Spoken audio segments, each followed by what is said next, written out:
नमस्कार। मनी मंत्र के इस खास अंक में आप सभी का स्वागत है। मैं हूं आंचल गुलाटी गुंबर और आज इस अंक में हम बात करेंगे रिटायरमेंट प्लानिंग की, जिसे बनाना किसी व्यक्ति के जीवन का एक बहुत बड़ा महत्वपूर्ण कदम होता है, क्योंकि इसकी वजह से बुढ़ापे में खुद की देखभाल करने के लिए पर्याप्त बचत करने में मदद मिलती है। और अगर आप भी इन्हीं ज़रूरतों को ध्यान में रखकर बचत करना चाह रहे हैं तो आज का ये शो आपके लिए है। बचत या निवेश करने से कर्मचारियों को रिटायरमेंट के समय के लिए कॉर्पस बनाने में मदद मिलती है और इसके लिए ओल्ड एज के दौरान जो तमाम वित्तीय खर्च हैं उन्हें संभालने में भी काफ़ी फायदा होता है। तो अगर कोई सही योजना हम नहीं बना पाते या फिर कहीं प्रबंधन नहीं हो पाता तो मुश्किलें आती हैं और खर्चों को कवर करने के लिए दूसरों पर निर्भर होना होता है।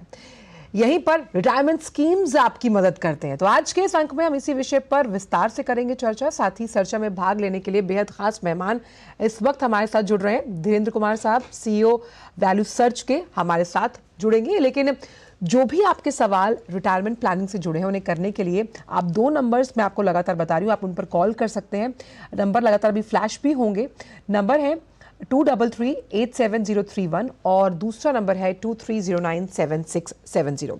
आगे बढ़ने से पहले ग्राफिक्स के जरिए हम समझाते हैं कि आखिर अगर आसान भाषा में समझें तो रिटायरमेंट प्लानिंग का अभिप्राय यानी कि मतलब है क्या, यानी कि अपने आने वाले जीवन के लिए आज और अभी से खुद को तैयार करना रिटायरमेंट प्लानिंग है। और रिटायरमेंट प्लानिंग के लिए लक्ष्य तय करना बहुत जरूरी है, निश्चित निवेश करना जरूरी ताकि परेशानी से बचें। आप एक फिक्स्ड अमाउंट निवेश करें, अपनी आय का एक निश्चित प्रतिशत जरूरी है कि आप रिटायरमेंट फंड के लिए रखें। मान लीजिए आपकी जो तनख्वाह है उसमें कुछ हिस्सा जरूर रखिए। सरकारी निवेश जो स्कीम्स हैं जिन पर आज हम विस्तार से चर्चा करेंगे उन्हें अपने निवेश की प्लानिंग में शामिल करें, जैसे कि NPS, PPF, अन्य और योजनाएं भी हैं जिन पर हम आज चर्चा करेंगे कि किस तरह से आप रिटायरमेंट की सोची समझी प्लानिंग कर सकते हैं और अपने उस रिटायरमेंट फंड को लगातार रिव्यू करते रहें। ऐसा नहीं कि आपने एक बार निवेश कर दिया तो आप इसे भूल जाएं। इसका फायदा ये होता है कि अगर आपका फंड अंडर परफॉर्म कर रहा है, यानी कि उससे वो फायदा आपको नहीं मिल पा रहा जो मिलना चाहिए, वो आप उसको रिव्यू कर सकते हैं।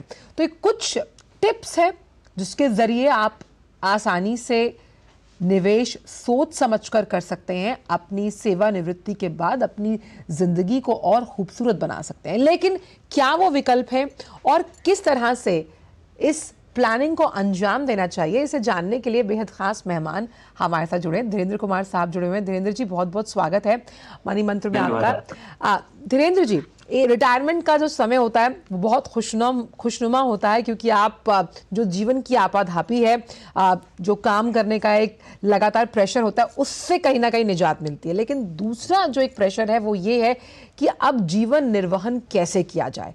तो किस तरह से प्लानिंग की स्ट्रैटेजी बनानी चाहिए जब हम बात करते हैं रिटायरमेंट को लेकर?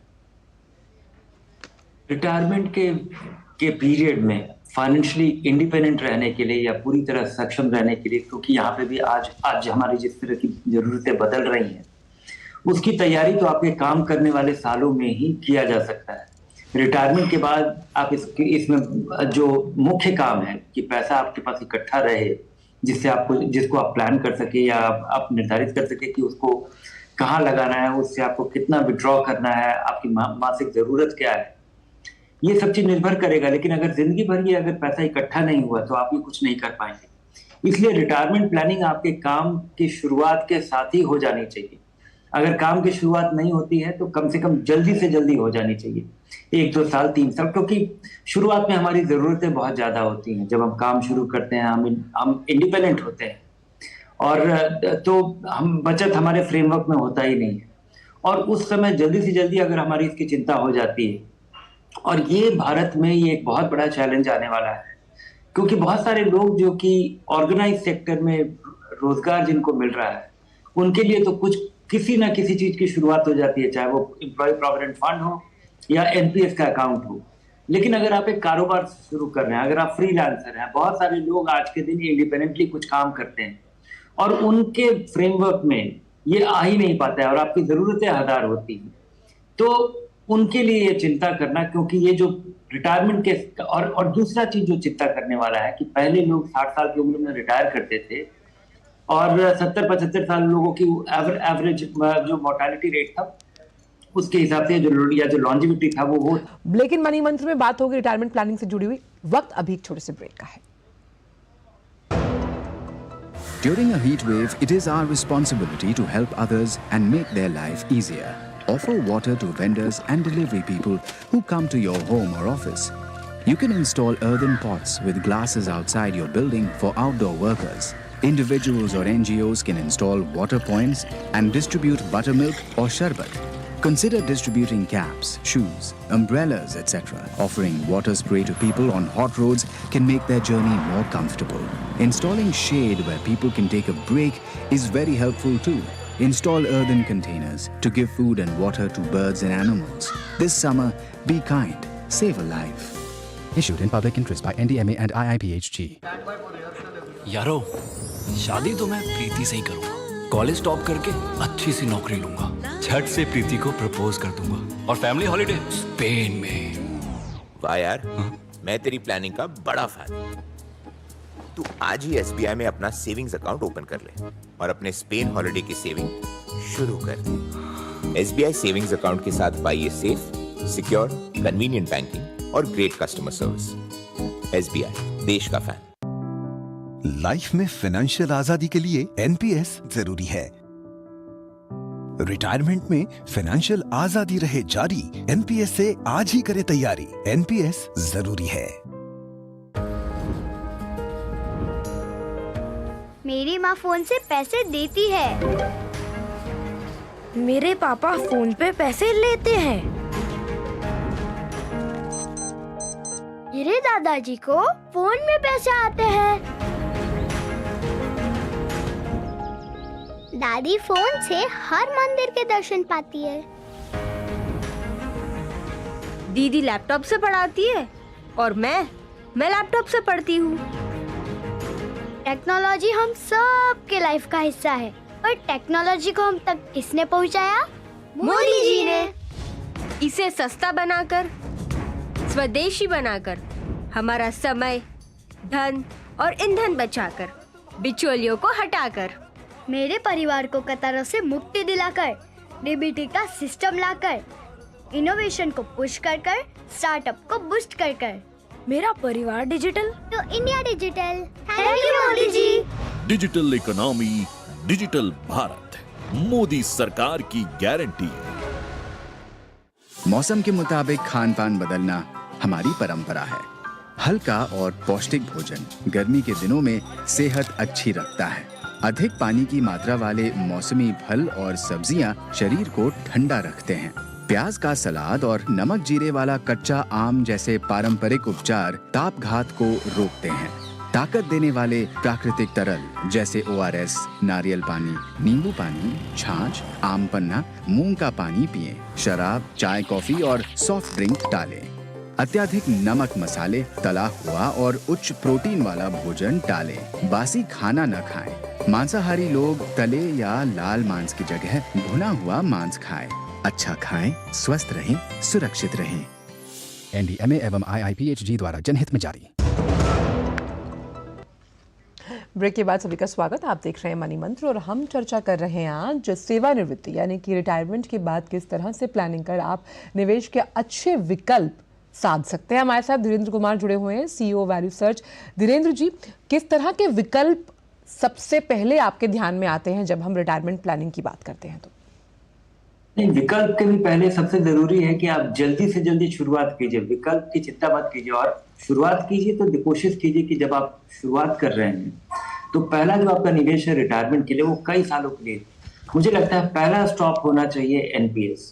NPS में अकाउंट खोल करके उसके शुरुआत का एक खास फायदा ये है, लोगों को लगता है कि ये नेगेटिव ये एक डिसएडवांटेज है, पर मुझे लगता है ये एक बहुत बड़ा एडवांटेज है कि जब आप NPS में पैसा लगाते हैं तो उस पैसे को अपने रिटायरमेंट तक नहीं निकाल सकते।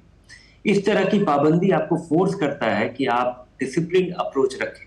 तो NPS का खाता खोलिए और उसमें हर महीने नियमित रूप से ये डिसिप्लिन, अगर आप डिसिप्लिन तरीके से इन्वेस्ट करते हैं तो आपको कंपाउंडिंग का जादू, इक्विटी में पैसा लगाने का जादू और इक्विटी से विचलित नहीं होने का जादू, ये सब कुछ और डाइवर्सिफिकेशन का फायदा, ये सब कुछ आपको NPS में मिलेगा।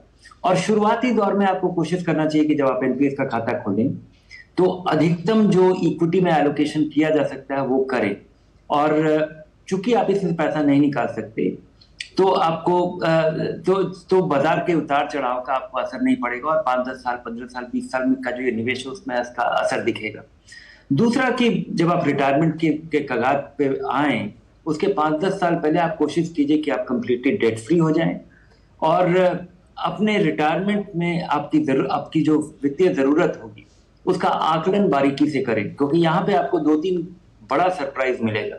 बड़ा सरप्राइज होगा आपका हेल्थ केयर कॉस्ट, जिसके आमतौर पे आप युवा हैं और वृद्ध होने के पहले आपको हेल्थ केयर कॉस्ट का जो बड़ा सरप्राइज है कि इंश्योरेंस प्रीमियम साल में कितना लगेगा, किस तरह की स्थिति में ये इसका खर्चा बहुत बढ़ जाता है और किस उम्र के बाद आपको इंश्योरेंस कंपनियां इंश्योरेंस पॉलिसी देती ही नहीं है कैसी कैसी कंडीशंस में, जिस समय ये आपके लिए बहुत बड़ा सरप्राइज हो जाएगा। और अगर कोई क्रिटिकल अटेंशन की केयर की जरूरत हुई तो आपके लिए ये बहुत दुविधा वाली स्थिति होगी जी।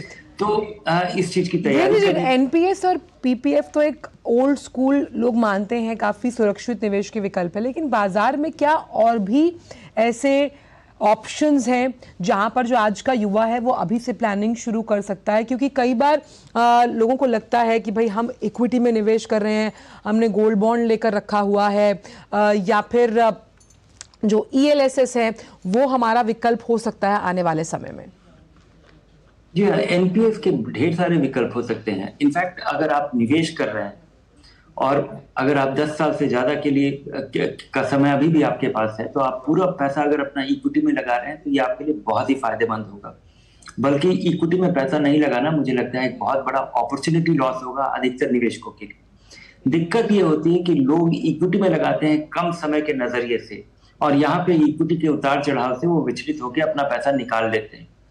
इससे बचना चाहिए। निश्चिंता से इक्विटी में लगाइए 10 साल से ज्यादा अवधि के और कम समय के पैसे को इक्विटी में कभी मत लगाइए। पीपीएफ जो कि एक 15 साल का रिकरिंग डिपॉजिट है, हर साल आप 1.5 लाख रुपए अधिकतम निवेश कर सकते हैं। यहाँ पे आपको गारंटेड इनकम मिलता है, गारंटेड रिटर्न मिलता है। इससे ज्यादा सुरक्षित भारत में कोई और दूसरा विकल्प नहीं है, चूंकि ये एक सॉवरेन गारंटी कैरी करता है। लेकिन यहाँ पे रिटर्न मिलता है 7%। यहाँ पे आपका पैसा कई साल, आपके 15 साल की अवधि के लिए जो आप निवेश कर रहे हैं उसमें बहुत साल ये महंगाई को भी जीत नहीं पाता, तो ये आपके लिए धन इकट्ठा करने वाला जरिया नहीं है। ये आपके पैसे को सुरक्षित रखने के लिए। एक चीज और, जो जिन फंड्स में हमने निवेश किया है और हमने अपने ग्राफिक्स के जरिए समझाने की कोशिश भी की है, धीरेन्द्र जी आप ज्यादा बेहतर तरीके से इस पर रोशनी डाल पाएंगे कि अगर मान लीजिए आपका कोई फंड आउट परफॉर्म कर रहा है तो ये तो सीधी सी बात है कि रिव्यू करना जरूरी है। मान लीजिए उतना रिटर्न आपको लग रहा है कि ये उस तरह का रिटर्न नहीं है, तो स्विच ओवर करना या उसे बंद कर फिर दोबारा निवेश शुरू करना, ये जो दुविधा है इससे कैसे पार पाया जाए? एनपीएस में ये बहुत आसान है। जब आप किसी म्यूचुअल फंड में इन्वेस्ट करते हैं, वहां पे अगर आप पैसा स्विच करते हैं, एक फंड में आपका पैसा लगा हुआ है, वो ठीक कर रहा है लेकिन बहुत अच्छा नहीं कर रहा है, आप उस पैसे को निकाल करके कहीं और लगाना चाहते हैं, तो ये दुविधा इसलिए बनती है क्योंकि जैसे आप पैसा निकालेंगे जो आपका मुनाफा अभी तक हुआ है उस पर आपको कैपिटल गेन्स टैक्स देना पड़ेगा और आपकी पूंजी कम हो जाएगी। अगर आपने 1 लाख रुपया लगाया था और वो बढ़ करके 2 लाख रुपया हो गया है और आज ये जो 2 लाख रुपया हुआ है दूसरे फंड इससे ज्यादा अच्छा कर रहे हैं, इस वजह से आप इस पैसे को निकालते हैं, तो जो 1 लाख रुपए का मुनाफा हुआ है उसका 10,000 रुपया आपको कैपिटल गेन्स टैक्स देना पड़ेगा और आपकी पूंजी घट के 2 लाख रुपए से 190 हो जाएगी।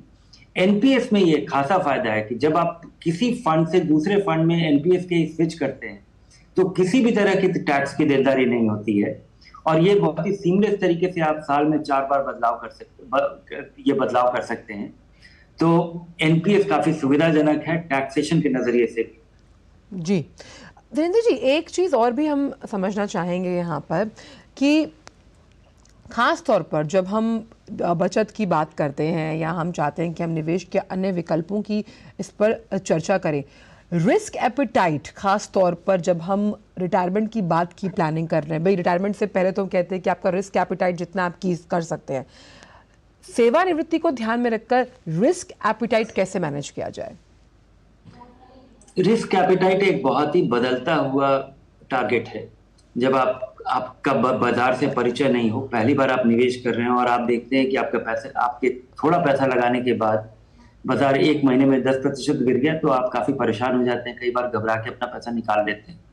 जब आप 2-3 साल निवेश कर लेते हैं तो आप देखते हैं कि अच्छा ये अक्सर होता रहता है। तो आपका जब ये उतार चढ़ाव से परिचय हो जाता है, आपका रिस्क एपेटाइट बदल गया।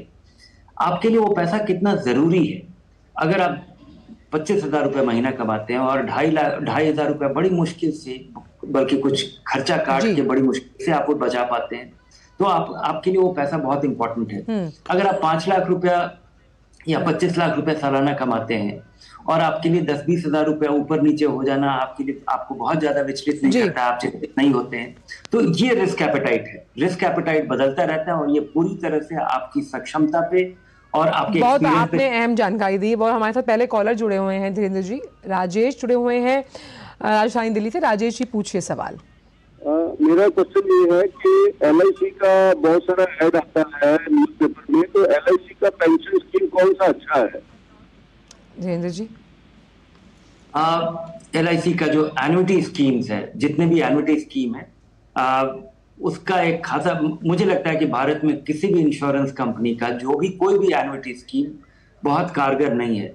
और यहाँ पर जिस तरह, क्योंकि जो मोर्टेलिटी टेबल ये लोग यूज करते हैं, क्योंकि जब भी किसी इंश्योरेंस कंपनी से आप कोई पेंशन पॉलिसी लेते हैं या एन्युटी खरीदते हैं, तो यहाँ पे इस बात पे निर्भर करता है कि आप जो इंश्योरेंस कंपनी एक रिस्क भी ले रही है कि जब तक आप जीवित रहेंगे तब तक आपको इतना पेंशन मिलता रहेगा, और एक खास दर से। और अगर आप वो पॉलिसी लेते हैं, एक ऐसा एन्युटी लेते हैं, एन्युटी 3 फॉर्म में आता है। एक आपको कांस्टेंट पैसा मिलता रहेगा, एक जो कि पूंजी आपके नॉमिनीज को आपके मरने के बाद मिल जाएगा, और तीसरा जिसमें कि सालाना महंगाई दर से आपका पैसा या सालाना वो आमदनी आपकी बढ़ती रहेगी।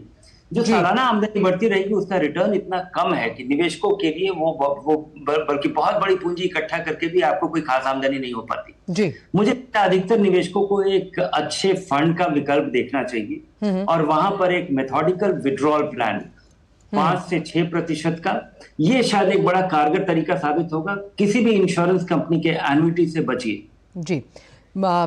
लगातार ये चर्चा जारी है, लेकिन वक्त एक छोटे से ब्रेक का। ब्रेक के उस पार आकर भी कई कॉलर्स जुड़ने के लिए तैयार हैं और जानेंगे साथ ही साथ कि किस तरह से हम इस दायरे का विस्तारीकरण कर सकते हैं जब बात होती है रिटायरमेंट प्लानिंग की। जुड़े रहिए मनी मंत्र के साथ।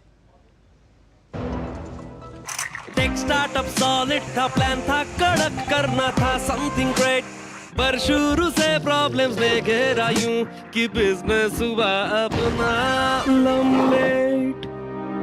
बिजनेस गुरु की जरूरत थी खास, सीधे गए SBI स्टार्टअप ब्रांच पे तो खुल गया success. Startup advisory and support SBI Startup Branch पे। India is experiencing the impact of global warming and climate change, with more intense heat waves each passing year. This is one of the effects of the greenhouse gases emitted by humans. We need to act now to cool the earth and prevent future catastrophe. Increase green cover by planting more local trees. Burning dry leaves, agriculture residue and garbage is hazardous for the environment and our health. Conserving water bodies, groundwater recharge through rainwater harvesting and use of perforated surfaces cools the earth and reduces water problems during summer. Investing in energy efficient appliances, green transportation, clean fuel and alternative energy sources will ensure low greenhouse gas emissions. It's not too late. Be the solution. Stop pollution. Cool Mother Earth. Issued in public interest by NDMA and IIPHG. Break के बाद सभी का स्वागत है money मंत्र में। हम लगातार रिटायरमेंट प्लानिंग पर चर्चा कर रहे हैं। हमारे साथ धीरेन्द्र कुमार जुड़े हुए हैं। धीरेन्द्र जी, अक्सर लोग ये गलती करते हैं कि भाई रिटायरमेंट प्लानिंग ये इंसान कर रहा है तो उसकी तो जो जीवन का है वो अंत आ रहा है और ये बूढ़ा हो रहा है, लेकिन मेरा मानना है कि ये एक बड़ी शुरुआत हो सकती है, खास तौर पर जब हम बात करते हैं रीडिस्कवर, रीलर्न और रीलिविंग की। ये 3 बहुत इंपॉर्टेंट आर हैं रिटायरमेंट प्लानिंग के। उस लिहाज से अगर सोचें तो ये जो धारणा है, ये जो एक खास तौर पर हमारे दिमाग में जो एक सोच है, इसका बदलना कितना जरूरी है? ये बिल्कुल जरूरी है और ये अनिवार्य है, क्योंकि अगर आप काम करने वाले वर्षों में, अगर आप 20-30 साल काम करते हैं, अगर आप 65 साल की उम्र में भी अगर आप रिटायरमेंट लेने की सोचते हैं, तो आपको उसी पीरियड में एक तो आपको सक्षम हो जाना पड़ेगा ताकि अगले जो 30, 35, 34, 50, 40 साल आप जीवित रहेंगे उसमें आपका पैसा खत्म नहीं हो, क्योंकि आपके जीवित रहते हुए आपका बचा हुआ पैसा खत्म हो जाए तो आपके लिए ये रिटायरमेंट का फेज बहुत ही दुखदायी हो जाएगा। दूसरा, आपको मन लगाना, एंजॉय, जो आप बोल रही थी कि रीडिस्कवर और रीलिविंग, उसके एवेन्यूज को एक्सप्लोर करके अपने हॉबीज डेवलप करना, अपना इंटरेस्ट बिल्ड करना। और ये तो आपको दो चीज करना है, केवल पैसा होने से आपके लिए ये आपका रिटायरमेंट पीसफुल या एंजॉयबल नहीं होगा जब तक कि आपको अपने समय के उपयोग के लिए अगर आप एक दिशा निर्धारित नहीं कर देते। जी, मुझे लगता है कि जो लोग ये आज शो देख रहे थे, यानी कि जो हम जैसे भी हैं, जो टीवी के उस पार हैं, उन्हें बहुत अहम जानकारियां, काफ़ी इंपॉर्टेंट थंब रूल्स मिले होंगे रिटायरमेंट प्लानिंग को लेकर और निवेश के तमाम इन विकल्पों में भी। बहुत बहुत शुक्रिया धीरेन्द्र जी, आपके साथ हमेशा चर्चा करके बहुत अच्छा लगता है मनी मंत्र में। तो देखिए, हमने कोशिश की कि इस कम समय में आपको बेहतरीन विकल्प के साथ वो तरीके बताएं, वो कुछ टिप्स थे जिसके जरिए आप रिटायरमेंट की प्लानिंग कर सकते हैं। इसी तरह के निवेश से जुड़े तमाम और अन्य विषयों को लेकर हम लगातार हाजिर होते रहेंगे शनिवार सुबह 9:30 बजे मनी मंत्र में। लेकिन फिलहाल मुझे दीजिए इजाजत, आगे आप देख सकते हैं खबरें मेरी सहयोगी शैला निगार के साथ। नमस्कार।